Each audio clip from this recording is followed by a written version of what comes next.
And I just don't want cats to think that that's the only option you have, man. The streets is done. There's nothing positive coming out of the streets. There's no growth from that. It's nothing, man. It's nothing. The best bet you could do, man, is find God. Get your life together, man. Yeah. 1 2 1 2. Welcome to the first episode of Grown Man Talks with Quace the Artist. You know what I'm saying? This is for the grown men out here. It's not for little boys, you know what I'm saying? So this is real talk, you know? And what I wanted to do was I wanted to do something that was like different from what everybody else is talking about, man. I just want to talk about situations of where it comes time to apply that grown man nature and things, you know what I mean? Yeah, I mean, I'm no expert by any means. I'm still growing. I'm still growing daily. I'm still growing as a father. I'm still growing as a husband. I'm still growing as a man of God, you know? So, but I feel like, you know what I mean, I see a lot of things on social media with a lot of men that are supposed to be like light years ahead, and they're not, man. And they're like real stagnant emotionally wise, man. And that could be for many reasons, man. That could be for trauma or whatever, man. That just could be upbringing and different things, man. So I don't know. I just felt like I needed to kick it with my people and drop some gems on them. Don't get it twisted. I'm gonna mess up. This is my first episode. I'm not a genius at this, but it don't really take no genius to sit around and just talk, right? You don't gotta be a whiz to do that.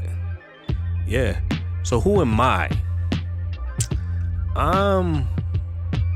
First and foremost, you know, I'm Quace the Artist, rapper. I'm an artist, content creator, producer, engineer, cameraman, director, editor. I wear many hats, but when I'm not wearing any of those hats, I'm wearing the most important hats, and that's the hats of a father and a husband. My background, where I come from, is real checkered, you know, so to speak. It's like, you know, I'm originally from the Bronx, New York, and I grew up in poverty. You know, I grew up in a broken home. You know, my parents were drug addicts. My father, he passed away 5 days after my mother died. My father used to take care of me. My father raised me. So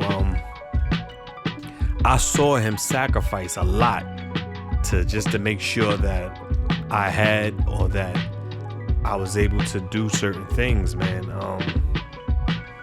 I don't believe by any means that my father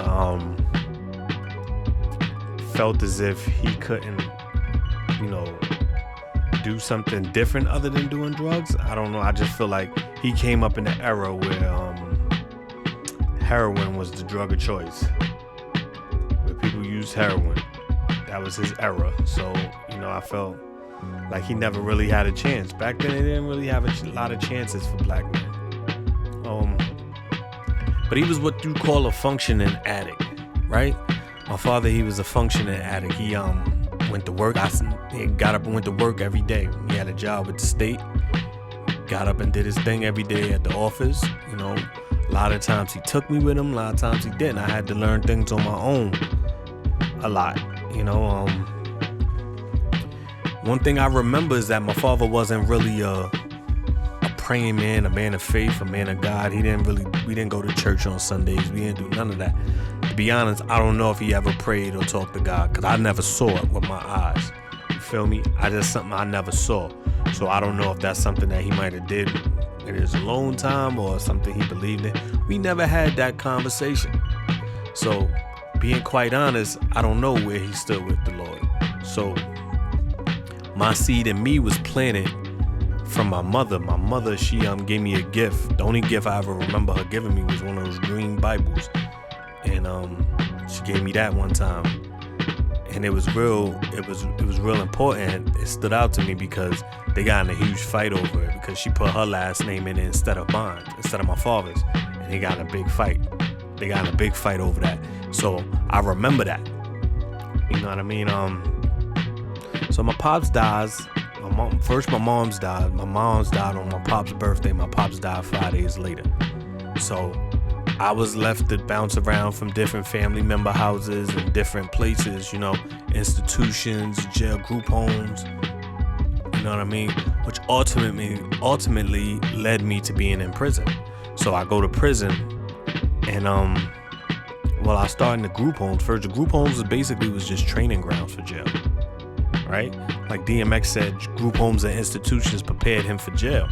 So that's facts, because I remember, learning how to jail already before I even been there, being in the group homes, making do-rags out of the top of the boxes of the underwears and stuff like that, watching your back in the shower, you know what I'm saying? Just different things, having to be counted and staying in count. It's a sad, broken part of America, but that's what it is, man.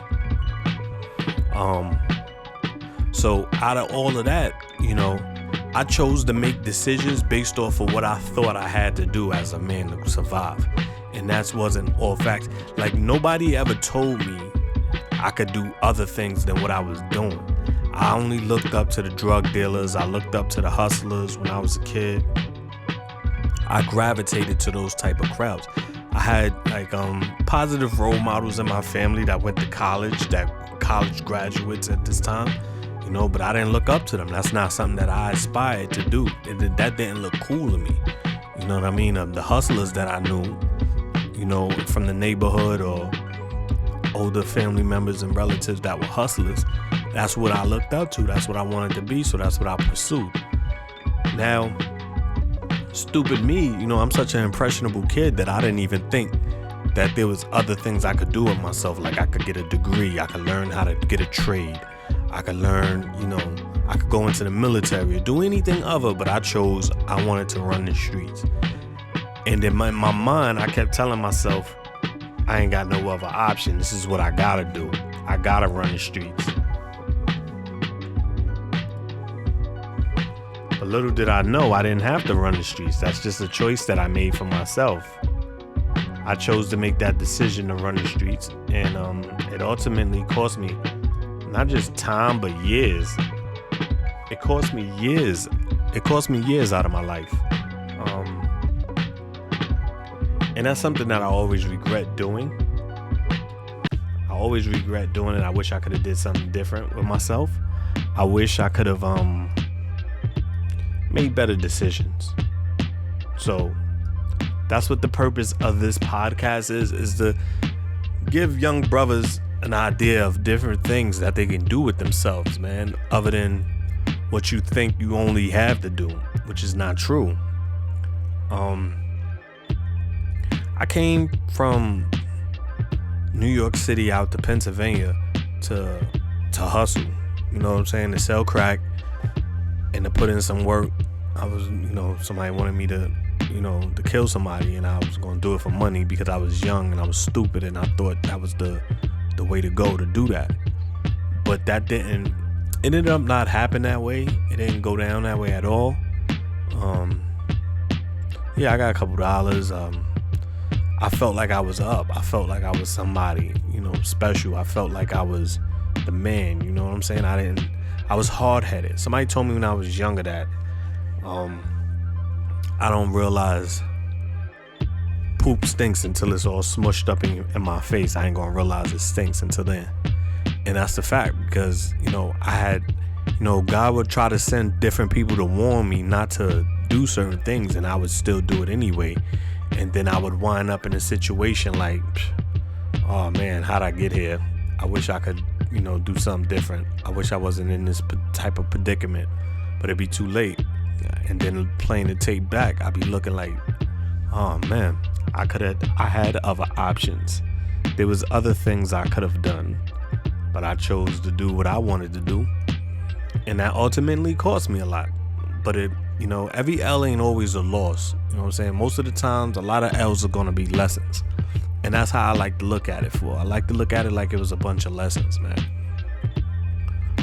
I think back to all the times that God was with me and protecting me when I was being stupid, when I was dumb and doing dumb things. See, that's why I know God. You know what I'm saying? Because I know what it's like to not have God in my life, to me to be living things on my own vices and doing my own thing. I know what that feels like to not, be covered by grace. Not covered by grace, to be operating outside of God's will. I know what that's like, to be operating outside of God's will. So I find myself out here, because I was just bouncing around in life, and it was just like, my man, what are you gonna do? You just gonna bounce around? I was a couch surfer. That's what I like to call myself. I was a couch surfer. I bounced from couch to couch to couch to couch. Hustling, running the streets, making money. All I cared about then was being fly. That's all I wanted to do. If you're from New York City, everybody knows that you gotta be fly, right? So that's all I cared about, was being fly. Sneakers, clothes, and that's it. That's all I felt like was important in life. And I remember people trying to talk to me, and I was just like, I don't want to hear that, man. I'm just gonna be fly. And then I got into this thing where being a goon was the thing to be. Like, there was no reason for me to go that route. I ended up in Job Corps before I ended up in jail. I was in Job Corps. Actually, no, I went to jail first. I was in North Carolina, and I went to jail because I got in a fight in school. I did a couple of high school years down there, and I ended up in little juvie jail, right? Because I was down there carrying on my group home behavior, and they locked me up. And I got out, and they was like, yo, you gotta go to school. You can't not just be in school. So I was suspended from school. I was kicked out of school. I couldn't go to no public school in the whole state of North Carolina. I was banned from school because I got caught with marijuana in school. So that's technically, back then, that was a drug charge. So if you got caught with drugs on the school premises, you were not allowed to go to school nowhere in the state. So I couldn't go to school, but legally I had to be in school. So my PO at the time came up with an option for me to go to Job Corps. I went to Job Corps, and I was in Job Corps. I had the opportunity to learn any trade I wanted. I had the opportunity to learn, to be something, to do something different other than what I knew. And I chose to go into culinary arts. Why? I didn't want to know how to cook. I went into culinary arts because that's where all the girls were. So I thought, all the girls is in cooking class. I'm going there. I get there, first day of class, all the girls that was there, that I saw there, they all graduated and left. It was just me and a couple of other dudes and probably one girl. And we was just it was like 4 of us, the smallest class ever. So I was like, this is whack. But I had to stick it out. I could have did other things that would have been more beneficial for me in life, but I chose that one. So fast forward, I'm about to be done with it, and they give me jobs. They give you a job in there for something. They gave me a job at KFC. I was like, I was in class learning how to be a chef, and now I get a job at KFC. Welcome to KFC. Can I take your order? Like, right? That was whack. That was corny. I didn't want to do that. It's like, I didn't sign up for this. I was like, man, screw culinary arts. And he was like, nah, don't quit. We'll get you another job. They got me another job. Guess what that other job was? That other job was in the barbecue house doing dishes. And I was like, man, cooking is the worst thing ever. I'm not doing this ever again. This is whack. I'm not spending no career doing this. This sucks. So I was like, I'm done with culinary arts. Never went back to it again. Just left it alone. Not knowing that chefs make top dollars. You hear me? Chefs make top dollars. All I had to do was go and apply somewhere. Like, I just came out at a fancy restaurant somewhere. I just came out of culinary arts. You know what I'm saying? They would have put me in position. I'm like, nah, I want to go back to New York City. So I went back to New York. I went and stayed at my brother's house. And my brother at this time in his life, my oldest brother at that time, he was a hustler. He was in the streets. He was on the road, out of town, doing his thing. And that's what I wanted to do. My brother wasn't, you know what I'm saying? He ain't baby me. He wasn't he was like, man, you need to go get a job or something. You need to go figure something out. You ain't gonna be just laying up in my house. I ain't even just laying up in my house. So, you know what I'm saying? I used to travel a lot. I used to jump on a train and go wherever I wanted to go. You know what I'm saying? So I just jumped on a train. I'm in the Bronx. I jump on the train, go out to Brooklyn. I'm hanging out in Brooklyn every day. And I start meeting people that are hustling. And, so that was my introduction into the streets. That was like right when I went to Brooklyn. I just started selling weed or whatever. Then I eventually started selling crack, and I learned all kind of criminal behavior from that. So I took that opportunity in Brooklyn to actually, because I've always been passionate about music. It's just that I never really took it serious. And even at that time when I was in Brooklyn, I was in a situation where I had, the people I was hustling with, they were signed to a label. My homie Nitty Biggs. Shout out to Nitty Biggs. Nitty Biggs, my man Chase. That's Nitty Biggs is his rap name. I call him Chase. My man Chase, he was signed to a label, and it was a pretty big label. They had a budget. They had millions behind them. They was doing things. I met a few people. You know what I'm saying? I'm gonna get into that in another episode, or maybe I got time to do that this one. Let me see. I might. You know what I'm saying? I met a few people, and I didn't take advantage of that situation. I wasn't taking rap serious. I was enjoying living off the crumbs off of his record deal. The luxuries that came with being close with him. I lived off of that. I wasn't learning anything. He did teach me how to write songs, because before meeting Chase, I just used to write page fulls of raps, no stop, until I got tired of writing. I just used to write a whole page full of raps. And then eventually he was like, yo, you gotta break this up into 16s. It needs to be a 16, it needs to be a chorus hook, and then another 16, and I didn't understand. I figured that out from him. And then I was like, oh, okay. You know what I'm saying? I get it now. So I learned that formula from that.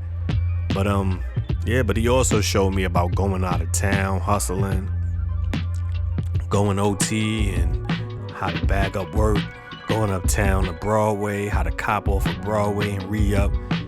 Jada said election time trying to cop blow in the hallway. I remember those days. I remember those days being on Broadway hoping that Bobby don't come back with nothing, bogus. I was just in the streets for no reason at all. I didn't have to be. I was young. I had my whole life ahead of me, and nobody ever told me like, yo, listen, you're young, you can do this, you can do that, you don't have to do this. Everybody that I met that was older than me told me like, yo, man, you gotta get a bag, you gotta get to the dollar, you gotta chase to get this money. That's what I thought, and I was like, all right, that's just what I gotta do. I don't have no other choice. But it wasn't until I actually got older and realized that this is not what I needed to do, man, to survive.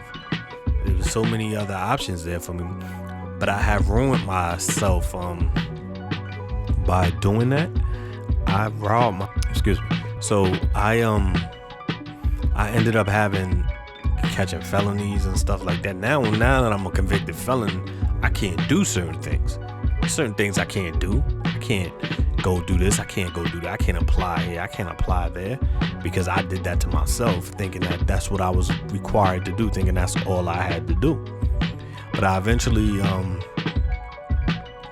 I think about the things that God saved me from when I was in that. He saved me from making my life worse beyond repair, if that makes any sense. I remember being in the projects, right? And I ain't have no money. I'm in the projects. I ain't have no money. I got a little chick I was dealing with at the time. That's about it. I ain't had no money, nothing. Staying in the projects with my cousin Cash, and we was over there gangbanging, right? We was over there cripping, gangbanging, right?